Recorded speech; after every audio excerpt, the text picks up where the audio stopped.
شهر رمضان الذي أنزل فيه القرآن هدى للناس وبينات من الهدى والفرقان۔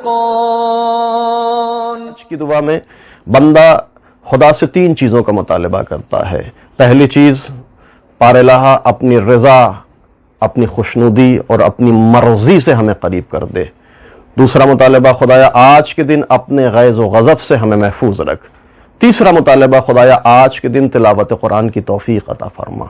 آپ نے دعا کو ملاحظہ کیا، یہ تین مطالبے ہیں جو بندہ خدا کی بارگاہ میں کرتا ہے۔ سب سے پہلا مطالبہ رضائے پروردگار، اللہ کی مرضی کیسے حاصل ہو، اللہ کے غضب سے انسان کیسے محفوظ رکھے۔ تو علماء نے اس کے کچھ اسباب بیان کیے ہیں روایات کے تناظر میں۔ پہلی چیز جو رضائے پروردگار کے حصول اور غیظ و غضب سے محفوظ رکھنے کا سبب بنتی ہے وہ ہے نماز شب، جس کے لیے علماء کہتے ہیں کہ انسان اگر تو یہ چاہتا ہے کہ تیری دنیا بھی بنے اور آخرت بھی سنورے تو تجھے چاہیے کہ نماز شب کا پابند ہو جا۔ نماز شب اللہ کی رضا کے حصول کا بہترین سبب ہے۔ نماز شب اللہ کے غیظ و غضب سے بچانے کا بہترین ذریعہ ہے، اور اگر خصوصاً ماہ رمضان میں کسی بندے کو، کسی نوجوان کو توفیق نماز شب ہو جائے تو اس سے اچھا اور کون سا مرحلہ ہو سکتا ہے۔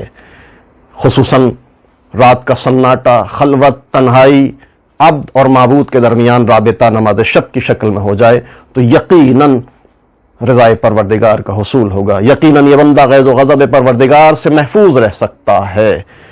اور اگر خاص طور سے رات کے سناٹے میں نماز شب پڑھتے ہوئے اس بندے کی آنکھیں نم ہو جائیں، اشکوں کا سلسلہ تھوڑا سا بھی اگر جاری ہو جائے تو یقین جانیے ماہ رمضان کا یہ معنوی سفینہ اشکوں کے دریا کی موجوں پر سوار ہو کر ساحل نجات پر پہنچ کر رضائے پروردگار کے حصول کا سبب بن سکتا ہے۔ تو نماز شب بہترین سبب ہے رضائے پروردگار کے حصول اور غیظ و غضب پروردگار سے محفوظ رکھنے کا۔ دوسرا سبب جو روایات میں آیا ہے وہ نماز جماعت، یعنی فرائض نماز، واجب نمازوں کو نماز جماعت سے ادا کرنا سبب بنتا ہے کہ رضائے پروردگار حاصل ہو، انسان غیظ و غضب پروردگار سے محفوظ رکھے۔ اس کے علاوہ پیغمبر اسلام سے روایت ہے کہ پیغمبر فرماتے ہیں جو انسان نماز جماعت ادا کرتا ہو اللہ اس کو 10 خصوصیتیں عطا کرتا ہے۔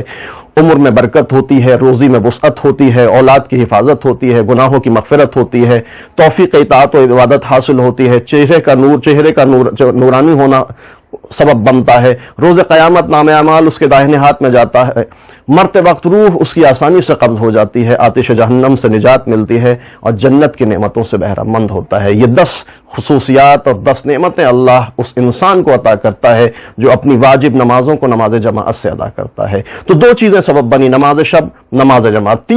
تیسرا سبب حصول رضائے پروردگار کے حصول کا تیسرا سبب راہ خدا میں صدقہ۔ ماہ رمضان میں ایک بہترین کام پیغمبر اسلام نے فرمایا تصدقوا علی فقرائکم و مساکینکم، تمہیں چاہیے کہ اس ماہ مبارک رمضان میں غریبوں اور فقیروں کا خیال رکھو، صدقہ دو، خیرات کرو، پسماندہ طبقے اور غریب لوگوں کا خیال رکھو۔ بہترین کام ماہ مبارک رمضان میں صدقہ دینا جو رضائے پروردگار کا حصول بنتا ہے۔ ایک روایت میں آیا ہے پیغمبر اسلام مولا علی سے خطاب کر کر کہتے ہیں یا علی، تم راہ خدا میں روٹی کا وہ ٹکڑا جو راہ خدا میں خدا کی راہ میں عطا کرتے ہو صدقے کے طور پر، وہ 10,000 رکعت نماز شب سے افضل اور بہتر ہے۔ ابھی آپ نے نماز شب کے فضائل سنے، لیکن صدقہ ایک عظیم عمل ہے ماہ مبارک رمضان میں۔ 3 چیزیں، نماز شب، نماز جماعت، صدقہ۔ چوتھی چیز جو رضائے پروردگار کے حصول کا سبب بنتی ہے وہ علی سے محبت کرنا۔ شب معراج پیغمبر اسلام کو ندا آتی ہے محمد تم کس چیز کو دوست رکھتے ہو؟ پیغمبر اسلام ارشاد فرماتے ہیں بار الہ جس چیز کو تو دوست رکھتا ہے اس کو میں دوست رکھتا ہوں، کہ محمد میرے حبیب میں علی کو دوست رکھتا ہوں اور جو علی کو دوست رکھتا ہے میں اس کو بھی دوست رکھتا ہوں۔ تو علی کی محبت، علی کا عشق، علی کی دوستی رضائے پروردگار کا سبب بنتی ہے۔